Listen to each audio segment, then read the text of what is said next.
Okay. Hi there. What is it? It is telescope.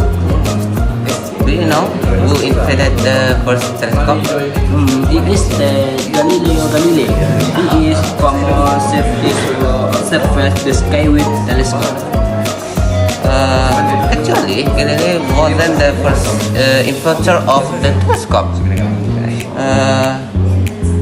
He simply improved an large pre-exciting telescope. Oh, I think so. Also invited the first telescope.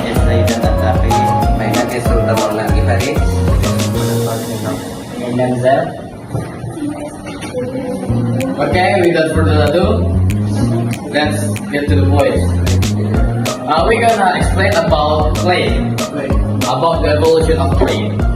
So, at the early of 20th century, the first plan made by the white project, maybe like this, the clay. Okay, next,